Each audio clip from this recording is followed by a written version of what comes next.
Hi guys, it is time for another digital painting. It's been a while. I try to do one every month or maybe 6 weeks. So anyway, this one is Stinky the Skunk. And let us get started.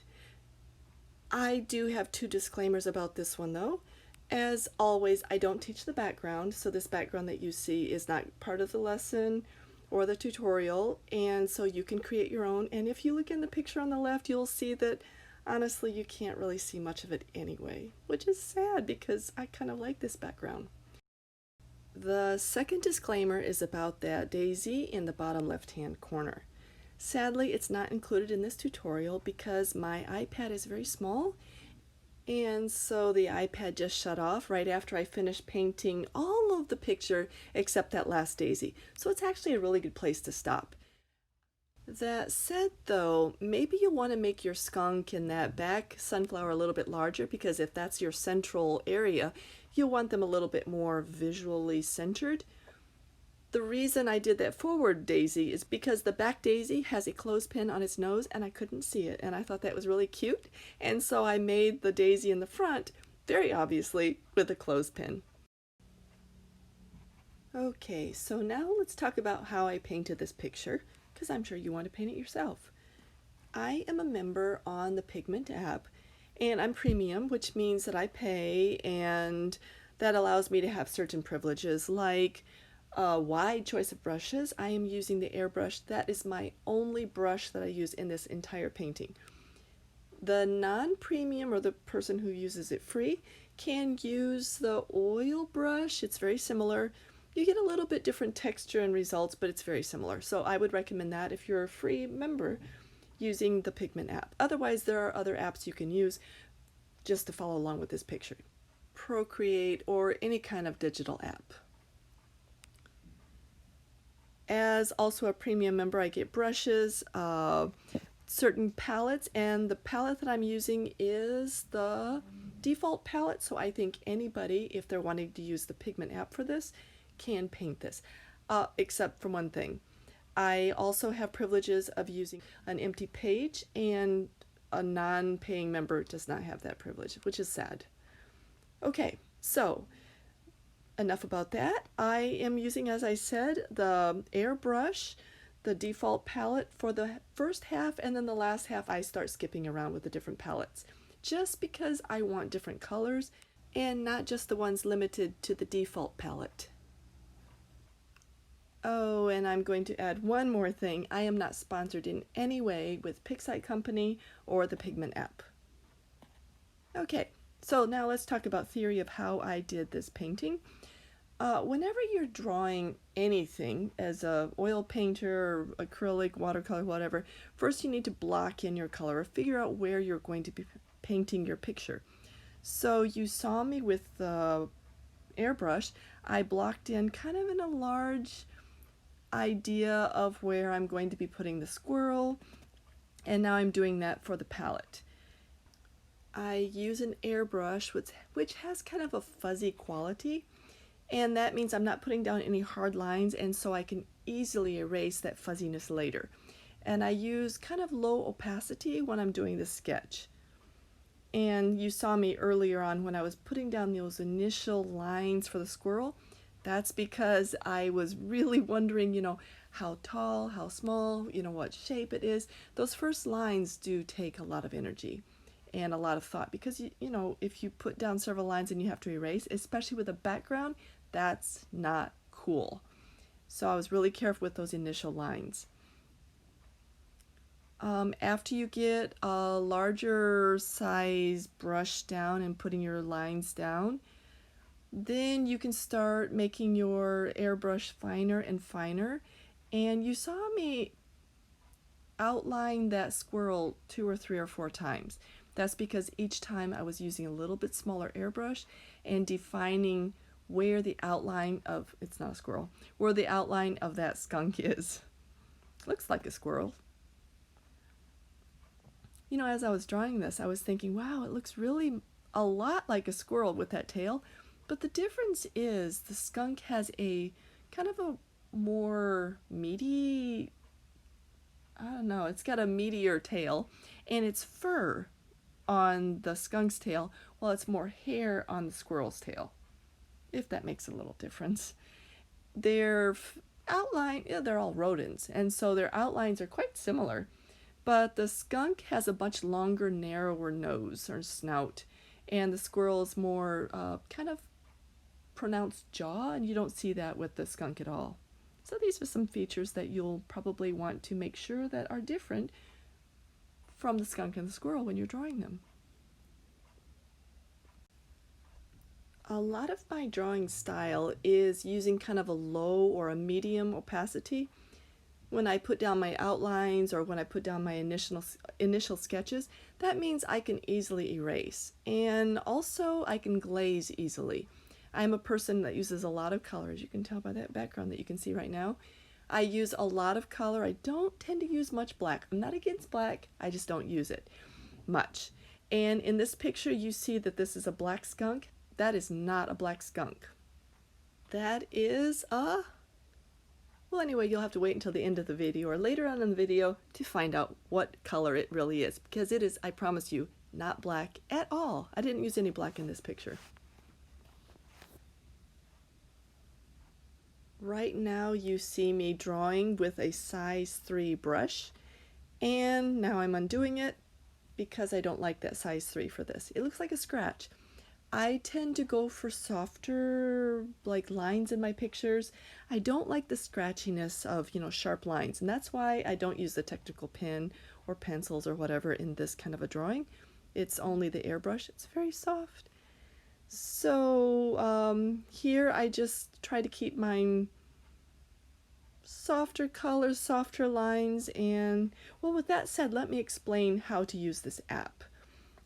So people who are on Pigment, they'll easily understand, and other people who use digital software you'll probably easily understand also, but just FYI. On the right side there are 2 slider bars. The top bar has to do with opacity, and I'm surprised that my opacity is up so high right now. Although I'm using it at high opacity, I am not pushing hard. That means I'm not getting the maximum pigment. I'm actually glazing. I have a very light touch when I'm coloring or drawing or whatever. And so if you see me draw, sometimes you'll see a darker blob of color. That's because I'm pushing harder. So anyway, the top slider on the right is for opacity. The second slider down, what I just adjusted, is for the brush size. And then of course there's 3 special icons which I don't bother with here. One's brush, one has fills, and one is like special effects. And then there's an undo button and a redo button. So sometimes you will see me also hit that undo button. This is one thing I like about digital drawing, because you can make all kinds of mistakes, you can explore, which I do, and I do a lot of undoing, and so you don't see a lot of that here because I don't want to show it to you. If I show you a part that I've done, that I have undone, it's because I want to point out something, or I want maybe you to see what is happening so that you don't make that same mistake. And then at the bottom of the screen you're going to see many colors, and this is based off of certain kinds of palettes, and each palette has a name. Pigment has labeled each one. You'll see me flipping through the palettes in a little bit. So as a premium, I can have, I don't know how many palettes there are, I don't use them all.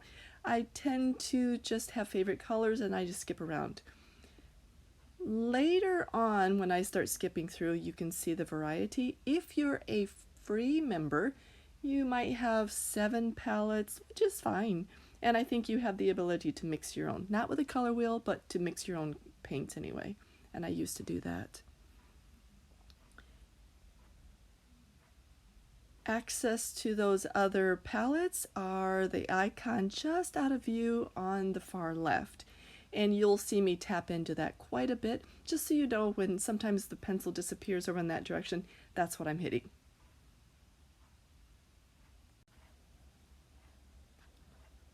Actually, here I am painting this ridiculous sunflower.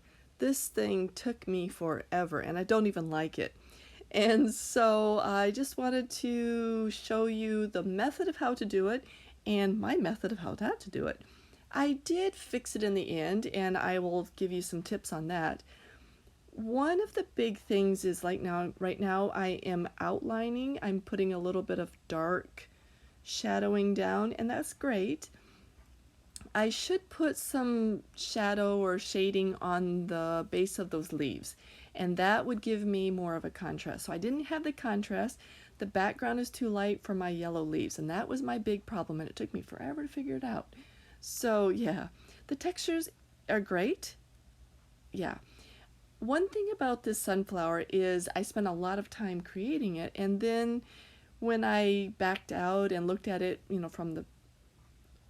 from far away like a typical picture, you couldn't even see my details. And so I was really, I just wasted a lot of time. So all you have to do is make a simplified sunflower, rose, whatever you're going to do there. And then put a clothespin on its nose. That's cute.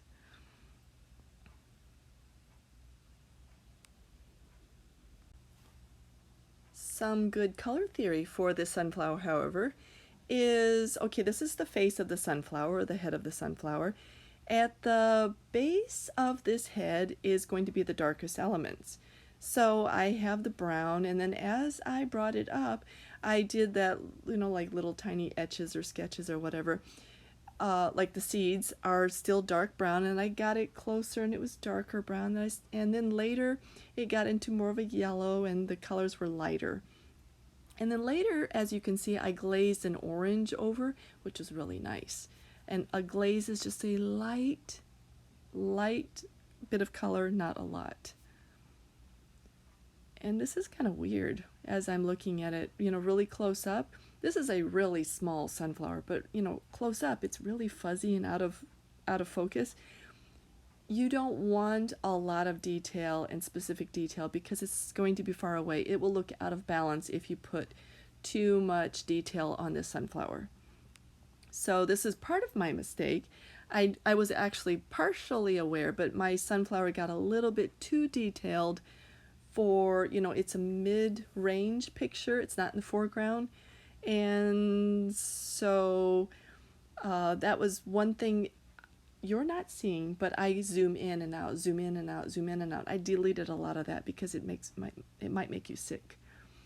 But you do need to do that just to see how much detail you're giving your sunflower, whatever it is.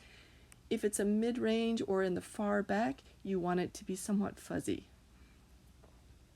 So you don't need to put all this detail. Put a nice face on it though, and a cute clothespin, of course. And I just keep outlining the edges because the face is so detailed and dark, and now I realize the rest has to be kind of matching. So it looked good until I got all the detail in the face. That's why artists are constantly adjusting their pictures, because if you get one area that's really detailed, then you're going to have to put balance in the rest of your picture if it's on the same plane of distance from the eye.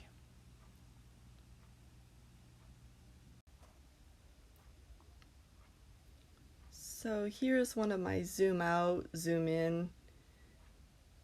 And this is what I spent a lot of time deleting. I had so much of this kind of footage and it would have just made you really sick. Anyway, so it took a long time to edit this, but I think it's quite clear now without being too excessive on the zoom in, zoom out.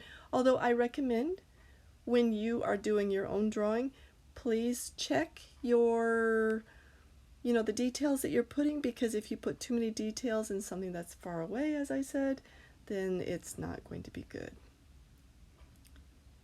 Now, those lips that I just drew, that has to do with pressure of the brush.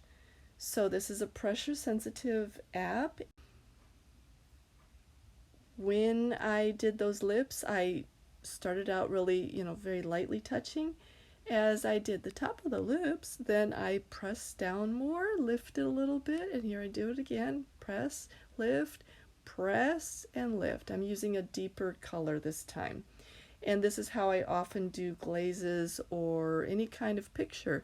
I will start with a lighter color, then I will put the same kind of brush stroke on with another layer with a darker color. Sometimes when I use the darker color, I will make the brush a little bit smaller. And you'll actually see me do that a lot here. I'll point it out later.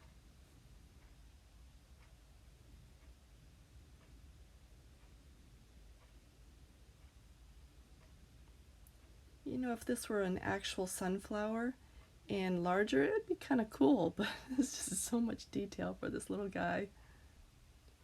Okay, now time for that clothespin. And because I drew it one time and I realized how small the sunflower was when I zoomed in, zoomed out, I drew this one with a very elongated clothespin. Maybe you want to do the same. The blue does pop against the yellow in that background, so that's really good. And I'm making it 3D by how I'm coloring it.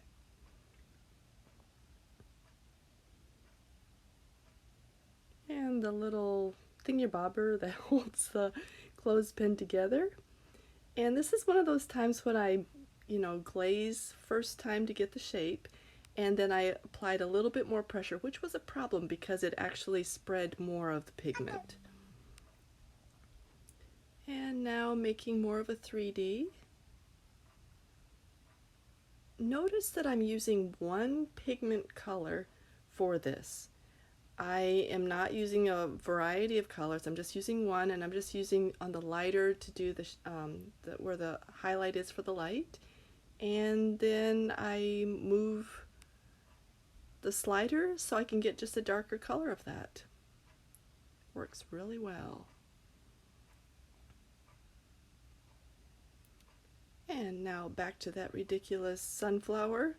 And so I need to add some more color just to get it better. And popping some yellow, because yellow really was necessary.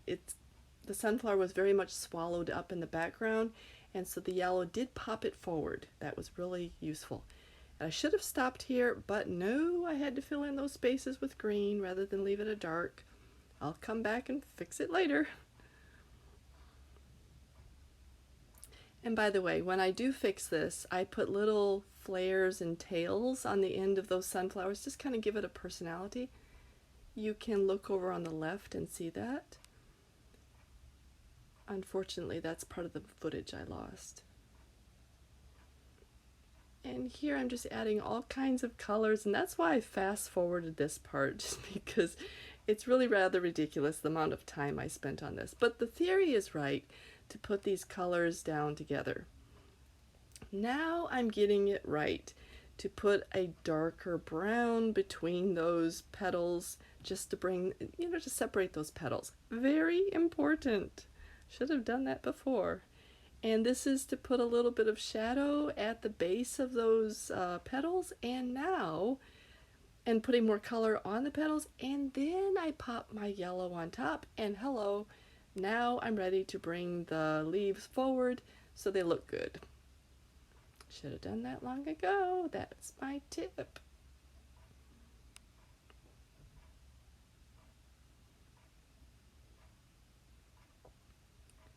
Some people really like drawing botanicals. Not my thing. I like drawing animals. Duh. This blue really helps. It cools down. It puts shadow between those. This is like the skunk's den, and so it is darker. And here's another tip for you. Take your, a finer point and just outline some of those upper leaves. By the way, somebody has commented on my little wrist flick. I'm often taking the pencil and I just do a little flick at the end. I do it a lot. This is my style, but I've noticed other artists do it too. What I'm really doing is I don't apply one kind of pressure when I'm drawing a line. I try to go lightly into the line, and then I'll have steady pressure. The last I'll lift, and that's why it looks like a flick with the light from the iPad. I'm not really flicking my wrist. It just seems that way. I'm flicking the pencil. It's kind of weird, but I've seen other artists do it, and I'm thinking, that's really weird. But when I saw myself do it, I'm like, I got it.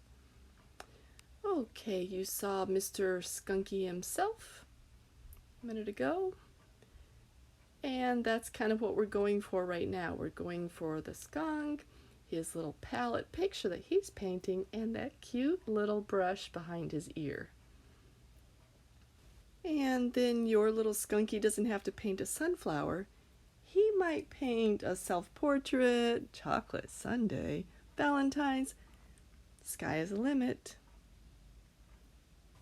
Oh, by the way, you saw me just now. I started drawing the leaf, and this is something that I didn't erase, because how can you draw the leaf when your pot isn't finished?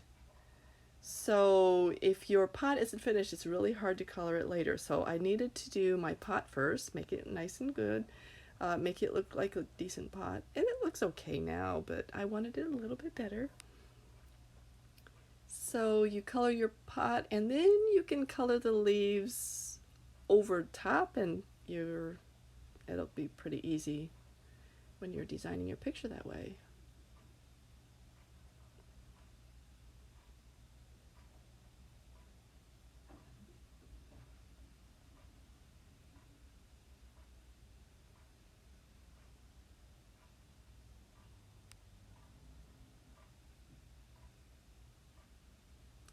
And I'm just putting just the reflected light on both sides. Technically, the lighting is from the far side of the picture, where those two maybe windows or holes in the ground are throwing the light into the cave. So there would be a little bit of reflected light along both sides of the pot. And I'm just sharpening the edges. Now I can draw my leaf. Oh, this poor little sunflower. It's so wilted. It's pretty bad. It must stink something awful in there. How would you like to be a plant in a skunk's den? Okay, popping some light. I think it's the same green. Yes, it is. The same green on top, and then the darker. And here's a tip for you. Whenever you're doing a painting or whatever, if you only have one pigment, but you use 3 different like quantities of the pigment itself, then you have a light, a medium, and a dark. You can do pretty well with just 3. And you know, as you get into more sophisticated drawings and paintings and whatever, you can, if you have a range of 5, that's really good. But 3 can do it, and that's what I'm using right here, 3 or 4. Right now this is the 4th, I guess. It's the really darker green. And you'll see me later, when I'm shading and harmonizing all the shadows in the room, I'll take some different colors and darken some of this again.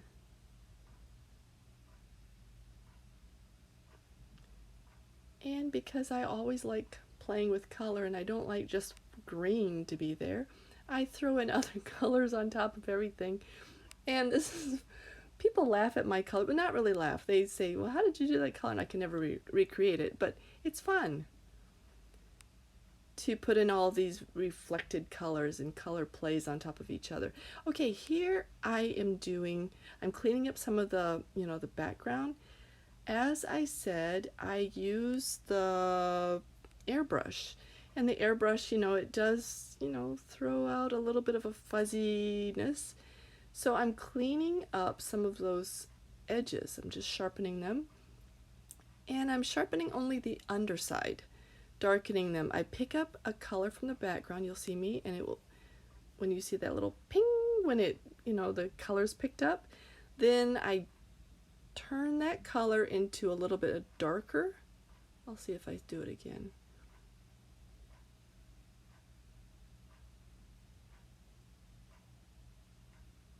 Anyway, on the slider, I can change the temperature of the color, and then I'll make it darker, and that's what I use for adding the shadow.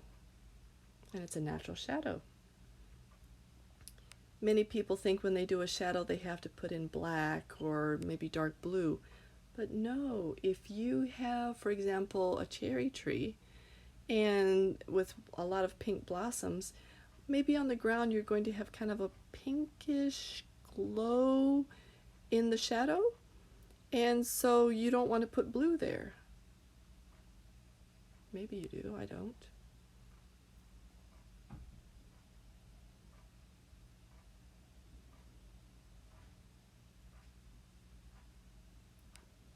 Here's my little maybe sunflower bud or bloom, and it's sad too.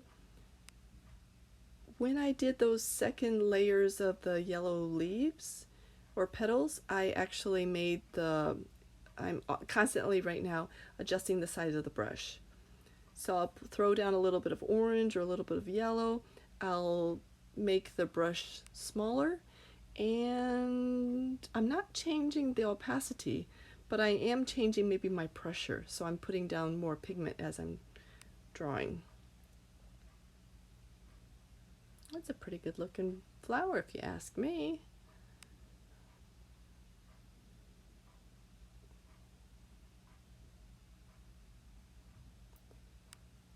It's a finer brush with more pressure. That's where I'm getting that darker yellow from.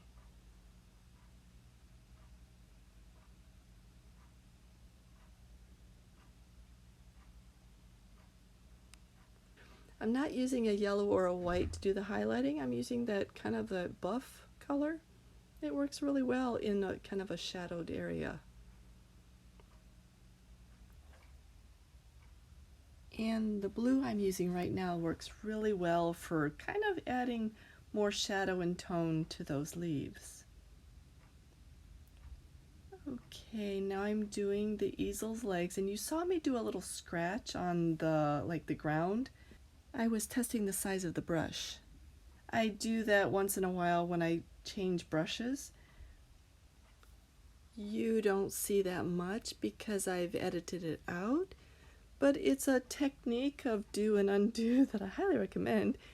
When you're changing brushes or colors or something, just do a little test run and then delete and then keep going. It's not nice for editing later, but anyway, it works for when you're just coloring.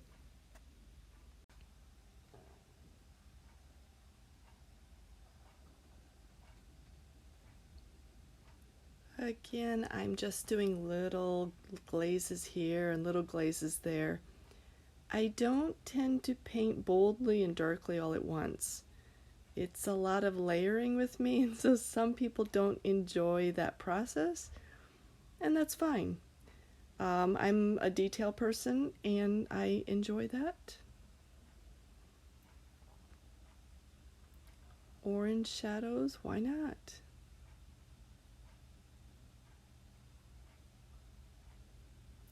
There's a lot of orange in this room, and that's really great for like color harmony, so why not put in orange shadows?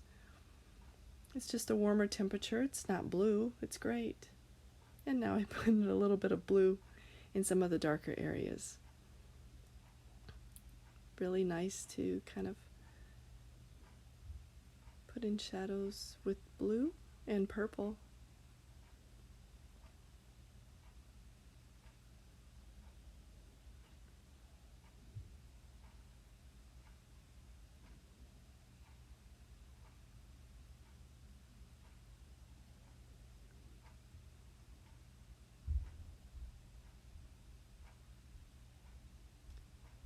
So just now I turned down the size of the brush and I made it whiter. It was buff before, but now I've made it a sharper point on that brush, and I'm bringing out the highlights.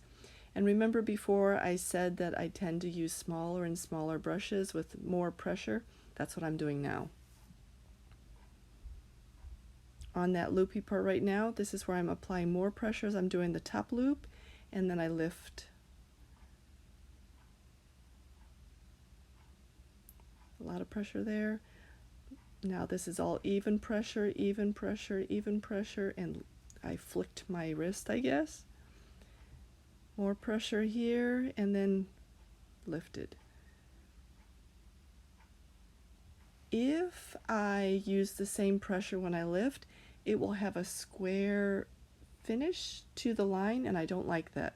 I want a tapered finish, and that is why I do that little quick flick at the end with my pencil.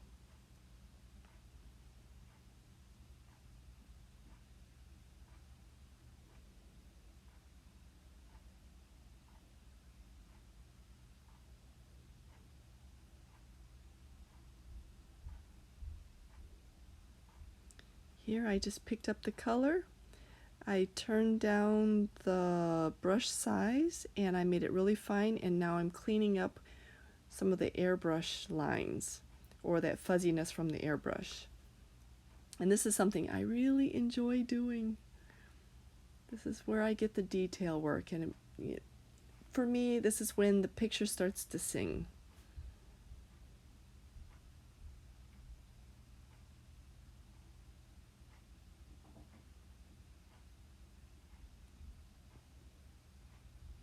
It just sharpens the lines.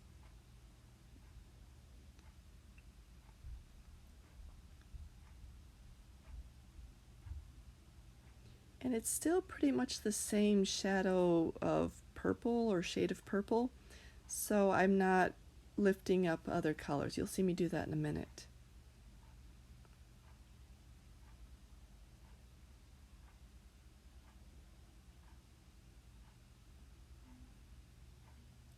I don't put a lot of definition around the back leg because it's further in the distance. It needs to be fuzzier.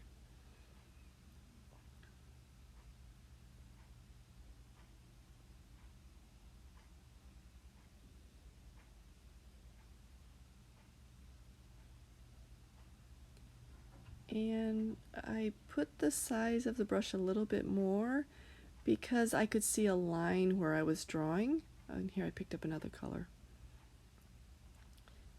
I could see a line where I was drawing, and I don't want to see a line. I want the softness of the shadow to be just constant, or to kind of merge into other soft shadows. And so I turned on a larger brush and I just airbrushed some of the other color around, and you'll see me do that right here again.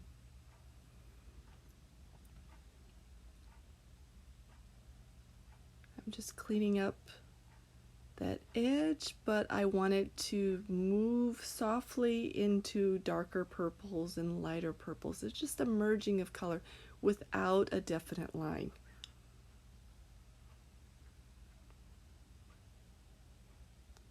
And I see that my opacity is quite kind of medium, but I have a very light touch. I'm hardly touching the paper, just lightly moving back and forth.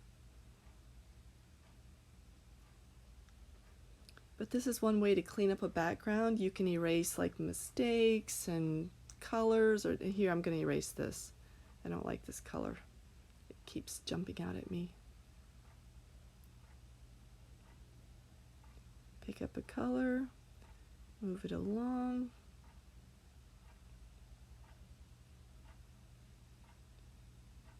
Sharpening the leg so it's straight. My original leg wasn't very straight. And I'm trying to erase that little, mistake, that blob of color. I don't like it. And it's gone with the airbrush. That airbrush is amazing.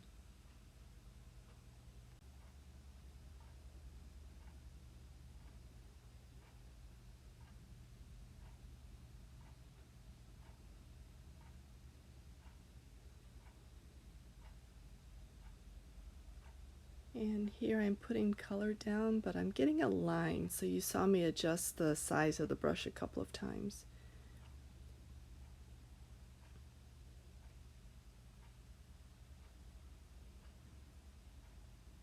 Okay, the moment we have been waiting for, to work on that skunk.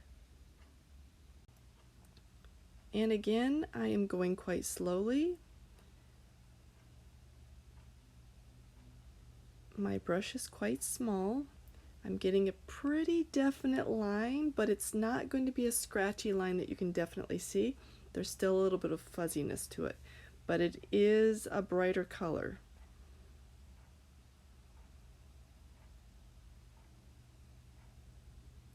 This is the line that is going to determine how and where I color in the, quote, black.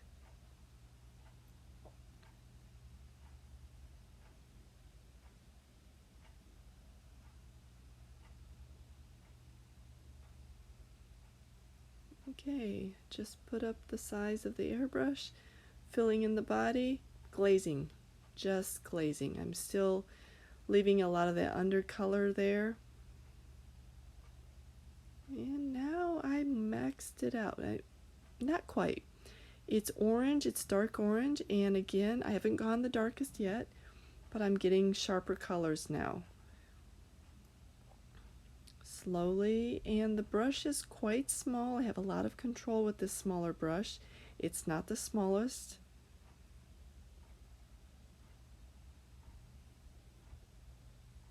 Going slowly, trying to get very clean, straight lines.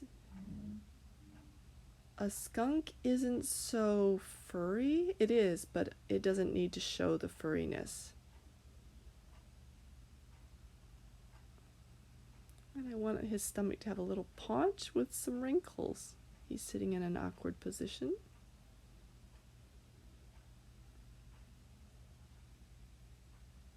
There we go.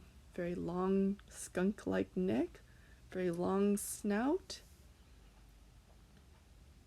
Adjusting the hands or the feet.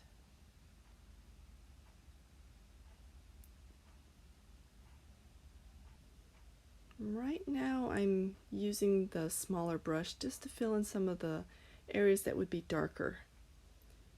Doing some outline. And now lightly glazing in the body.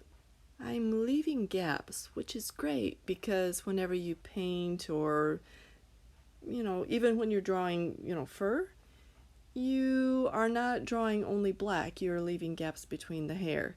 So that's what's kind of happening here. All of my lines were in the same direction that the fur is going. Now I'm using red, but at its maximum. And so it looks really dark, and I'm getting some of the darker areas on the face, along the jawline, the paws themselves. So before it was dark orange that I was using, and now it's dark red. Touching in those wrinkles, the hips, and putting it on a larger brush. One thing about the larger brush, even though right now on the iPad it looks like it's really dark, technically it's not. Because you're using color, you're still having light coming, reflecting or refracting through that color. Now I'm using blue at its maximum, and I'm using blue at with a smaller brush, and I didn't change the opacity, but with just a smaller brush, and I'm probably pressing a little bit more. I'm going slower, which means I'm applying more pigment, and I'm only doing like the wrinkles or the deeper shadows like underneath the skunk.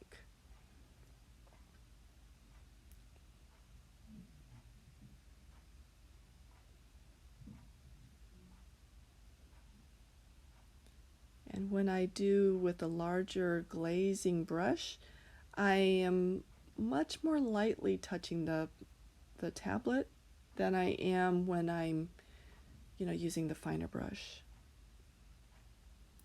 And now blocking in some of the color for that back leg, that back paw. I started light, and I started with an orange, which put that glow down because, we have light emanating from those two holes in the den. And so this skunk is reflecting, or it's silhouetted against that light, and that's where this glow is coming from. Some of that glow I will clean up later, but a lot of it I will leave. Now again, I'm putting in some of the darker lines with that dark blue.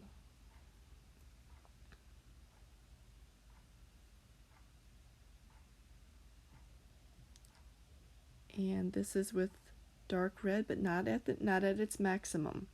So the red is going to be at the top, the dark red, and the blue will be at the bottom. The blue represents the darker shadow, the dark blue. And now I'm starting to clean up some of my extra airbrushing. I don't want it all there. I want some there, but it's a little too fuzzy around the skunk. Particularly, I want to clean up around the face because there's brighter light there and there's going to be less of an orange glow. It would be more of a yellow glow there, and I'm just going to clean it up, erase it, have it a rather pronounced nose, and then the rest I will leave that orange kind of luminous lighting around the skunk.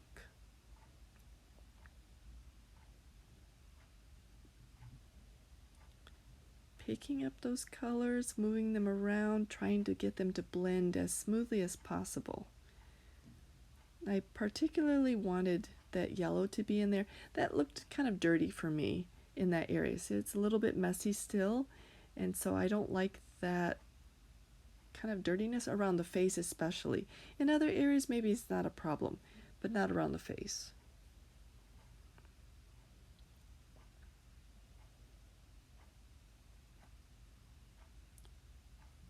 And this kind of highlighting, I'm adding the glow, but it's also cleaning up some of the darker lines. So it's more pronounced just around the face. I didn't do that around the other areas. It would look unrealistic around the other areas. And this is another spot that looks rather dirty to me, having to do with some of that brown that was kind of splashed around.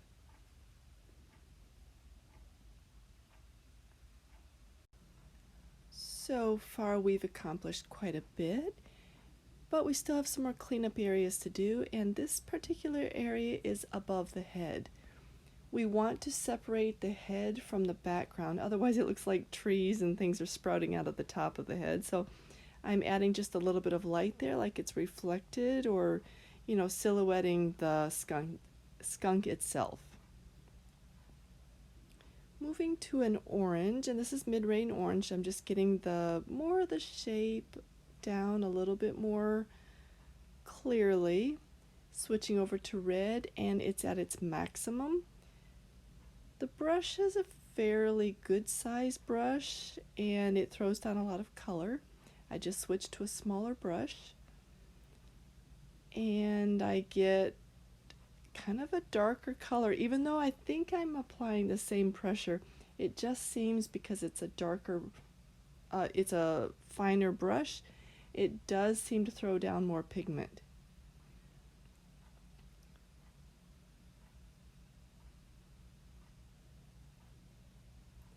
Now switching to blue at its darkest and throwing down a glaze over all of those other colors. It's amazing. And that's our black. And it doesn't look black at all when you get close and you're with an iPad and you have, the screen is lit underneath. The colors are great. Okay, this is a finer brush going along the edge, getting much finer detail. It's not a hard line because with the airbrush, it's still a fuzzy line, and it's large enough that I'm not getting more of a pronounced hard line.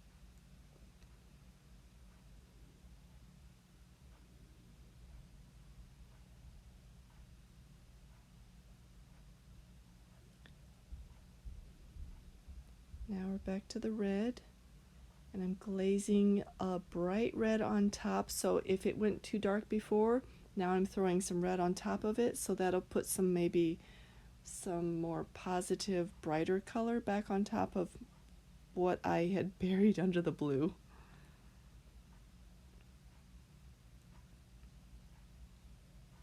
Now this is the buff, and it's not white at all. It's a buff color. I have it on medium, but against all of that dark blue and dark red, it looks pretty light. I've just now thrown the buff down to its lightest, and it looks like a white. It's pretty close anyway. And this is highlighting on some areas to give our black and white contrast.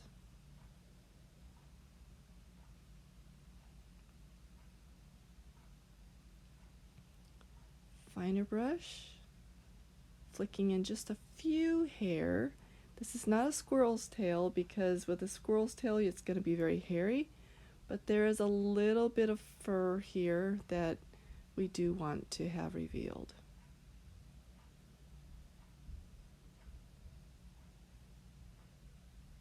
In a way, looking at it right now, it looks like chipmunk on the back, but I'm going to leave it. I think it's kind of cool. I've seen all kinds of skunks. I've seen some pretty close to albino skunks too. They look really cool.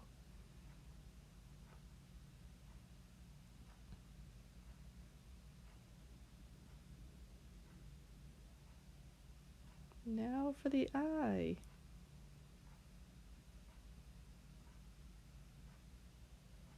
And a little patch on its nose. Why not?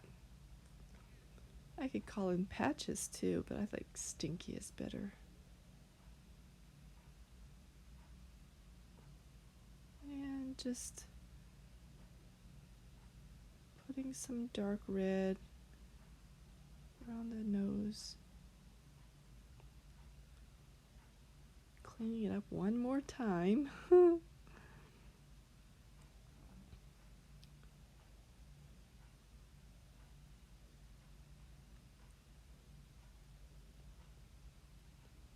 Technically, because this is in a cave or a den and it's poorly lit, this might be going to a hyperrealism stage. Anyway, I kind of like it. Just along the mouth, and I did kind of put a line there. I'm not really sure I like that part. I don't know what skunk's eyes look like. I think they're black and beady, but this is pretty close.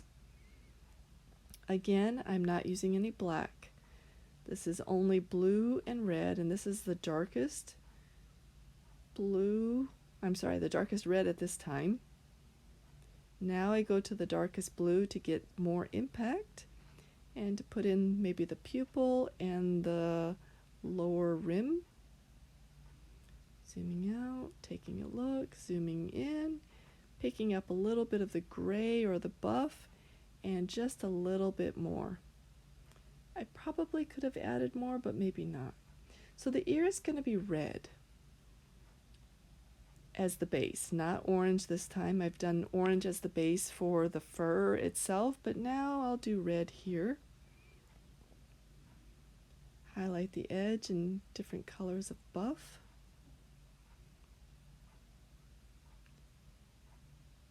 The skunk's ear is not very pronounced. Actually, most people don't even probably realize that they have ears. So I'm not making mine very pronounced either. And after drawing in the idea of an ear, I'm now putting in Stinky's little personal brush, the one he always keeps behind his ear.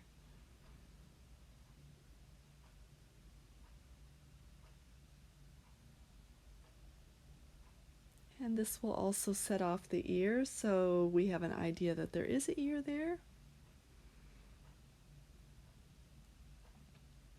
And again, if you were to make your Stinky a little bit larger, you could probably see these smaller, finer details.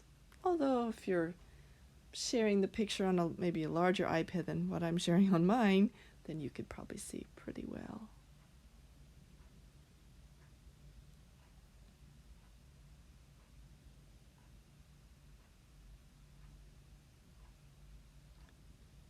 When you do your brush and your colors, make sure that the colors pop against the background. You want contrast, so if your fur underneath your brush is white, then maybe you want to put red or some other color that's going to pop against it.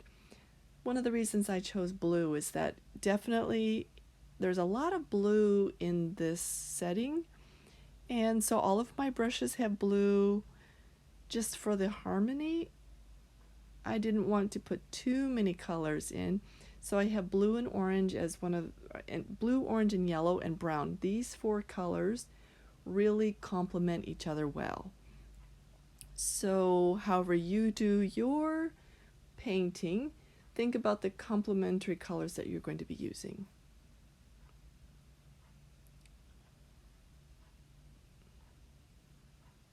I'm just cleaning up around the brush itself because, like I said, the airbrush can be rather fuzzy when it lays down the initial swipe of color. I didn't outline everything on my brush was pretty clean, so I just made sure that one side was very, very neat and very straight. Added a highlight to the brush itself to give it kind of a round feeling or a round appearance, and now we're ready to go. Now my second brush is going to be the same color. It's just the color that pops against the background, and so I'm using it not only for color harmony, but it does pop against the background. And I do change this color because it's not going to show up too well.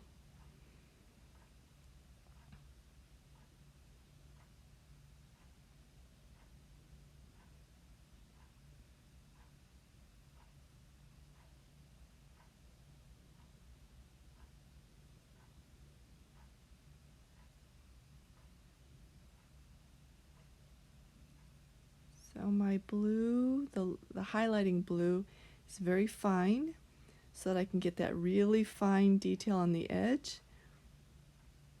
And because the blue and the black look strikingly different, they make a striking pair, I do want to have a clean line between the blue and the black.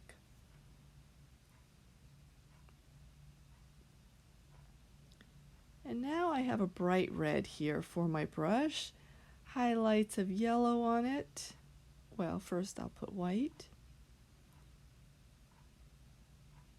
Bring out some orange.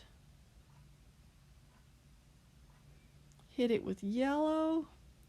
And now I have a striking brush. It will be more obvious.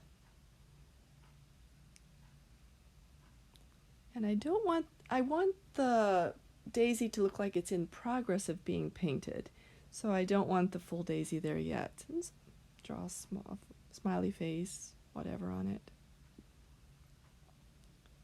Now the white contrasts really well with the daisy face against that red, and that's why I put that white outline on the tip of the brush, although realistically it wouldn't be white if it had paint on it.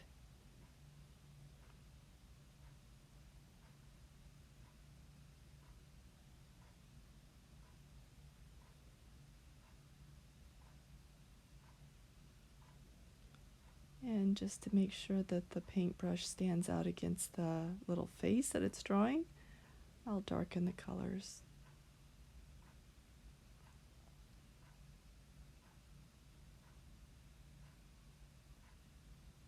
And I guess I darken them again.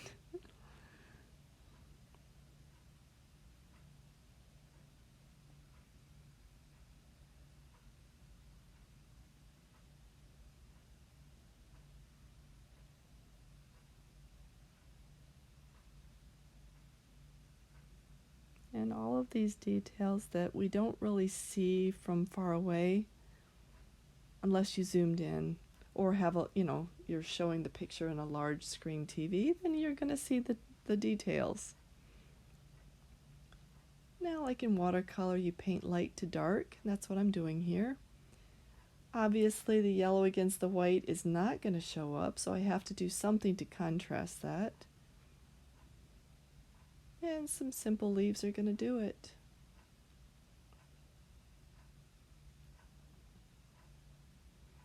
Again, those yellows aren't going to show up. So I thought I added a little bit of orange, not that it really matters. Here we are. This is what we've accomplished so far. We need to do something about the right side now, because the right side was a little bit empty unless you centered your skunk and the flower pot and the painter's palette, and then that would be fine. You would be finished at this point. So I added the stool. I wanted something with character, low to the ground, not that he could, touch it with his little awkward position. And you saw me thumbing through a lot of the palettes. I just like this color. I really like this color in contrast with any kind of a blue. So with these blues and the browns, we're getting a lot of color harmony. Orange would have worked fine. I had orange there originally, but I guess I buried it.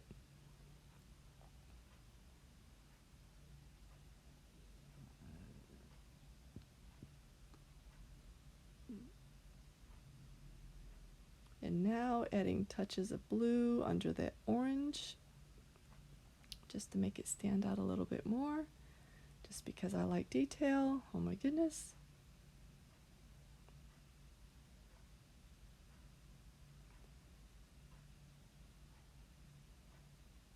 A shadow under the easel legs.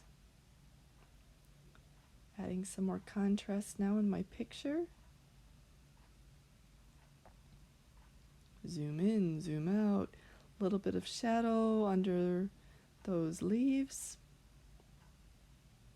on the side of the face, and to push the sunflower into the foreground and to push the background further back, I did add a shadow around the sunflower leaves, petals.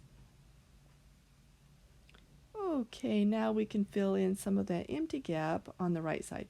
It's not necessary because I have quite a nice background, but it seems a little bit empty compared to how busy the left side is, so we're talking harmony. Adding a couple of pots, getting their shape down. That bottom shape is a little bit weird.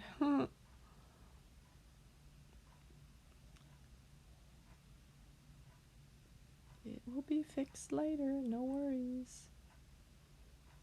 And this is the same color as the other side.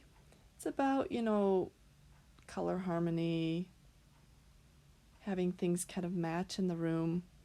And it's also a really good color against that buff. And what goes well against orange? But blue. So I'm putting in the second pot is going to be a blue. I started with a large brush, and now I've darkened the colors. I've added, the lines, and then and a smaller brush itself. And this is a much smaller brush with a darker paint or pigment. And that is how I do my shading. Build up my depth.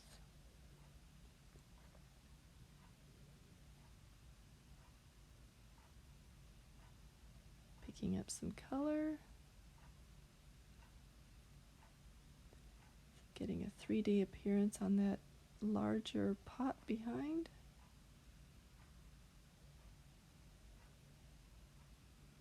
And now we gotta have some vegetation, but this vegetation is sadly dying. So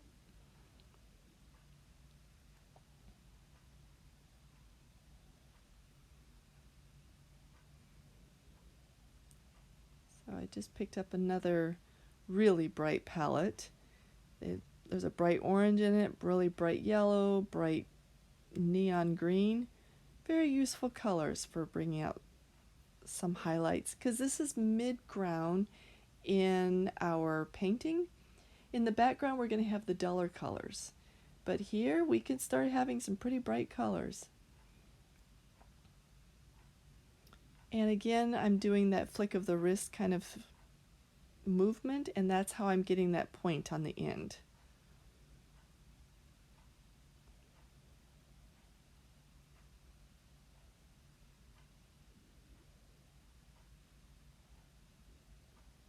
Leaf shape that looks like a leaf shape, very tapered. I love doing tapered leaves and tapered lines. They just look really graceful. This is the third color I've added of the green. I'm using one green, but I'm just readjusting, the color. And now I've lightened the green itself to have it's not a white, but it's kind of a really pale green just for the highlights.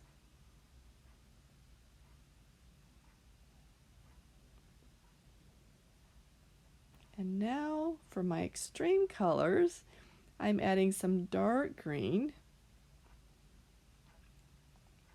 And that looks really good against some of that neon and then the white or the lightest green that I just put down.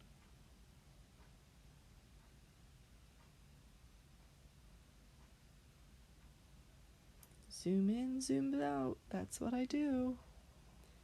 And so these look kind of dead, so they're going to be a lot of the darker colors.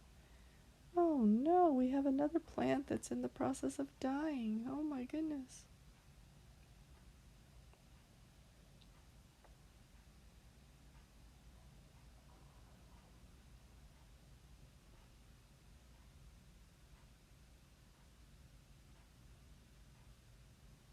This is my third color of green, and you can tell that by the time you have a third green, light, medium, and dark range, you're starting to look like it's a 3D type of leaf structure. And now I'm taking that neon green at its darkest, and it's a different type of green. It's very rich. And I'm adding some other shadow, and this is really making it look more dimensional and more interesting to the eye.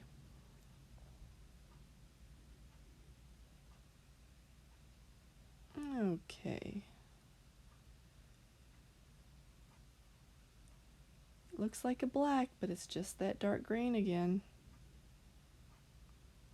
Back to the dark red.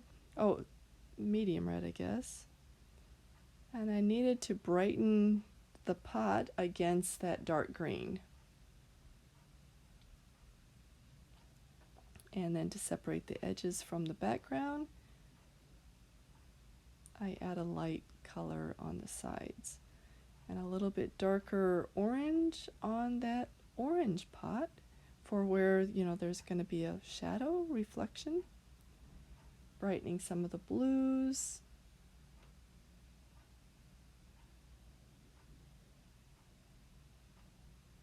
Adding some minty blue, if you can say that, to some of the leaves.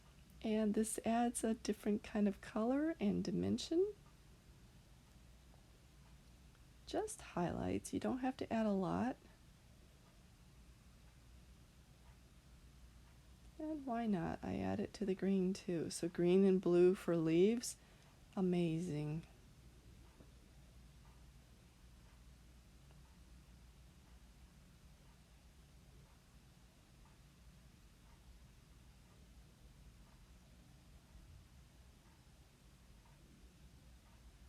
Back to the pot. I'm adding a different color of blue this time. I changed palettes. So this is a blue palette, and I'm just bringing out the highlights on that blue pot and cleaning up the edges around it because I used the airbrush and it went a little bit crazy on the blur and the fuzziness around.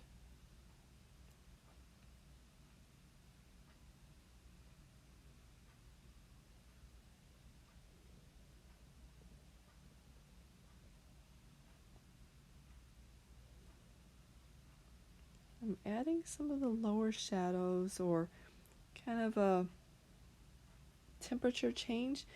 The leaves, okay, this is green. It looks actually green, which is cool because blue and green go really nicely together. but the green could be, the green vegetation could be influencing the blue shadow. So that's why there could be a green there.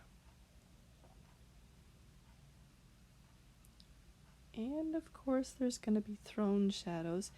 It really should be a little bit warmer. So I'm adding some white on the rim.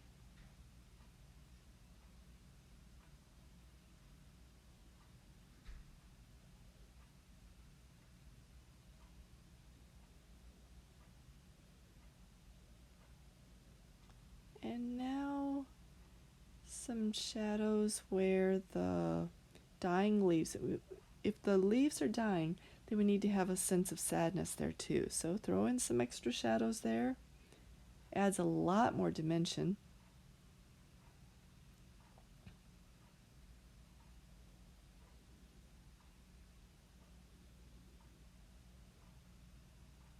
And I did a little bit with the blue potted plant too. The blue potted plant. That's weird. The potted plant in the blue.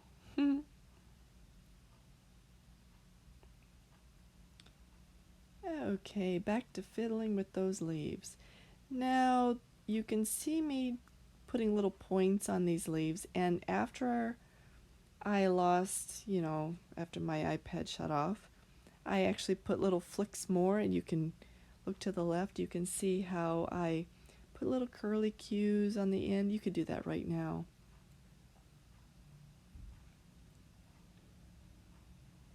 But now it's looking like a sunflower. I've got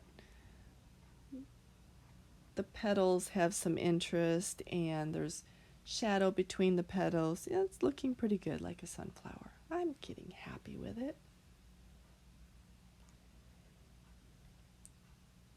And I'm darkening some of the shapes just so it can have highlights and contrasts. And they look like real petals.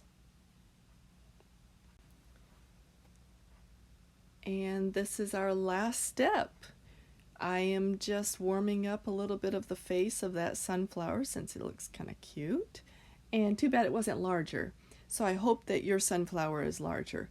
But the colors did eventually work okay. The petals are fine, and especially with those little curly cues at the end of the petal, it's great. So this is where the painting ends. You can stay for the end, and I will give you tips on how to finish this painting as it is. And just the last 3 or 4 minutes of the footage that I had with my iPad before it died, and I was in the process of making this other daisy sunflower. Larger petals, similar face. It's gonna be more of like a wilder flower, because I learned the first time. It's gonna have also a clothespin. Mine does have a clothespin, as you can tell. So putting in the backgrounds, following the same theory as before, getting the shape down, getting some darker color, putting some, features of the face, adding a little mouth of horror and sadness, outlining it,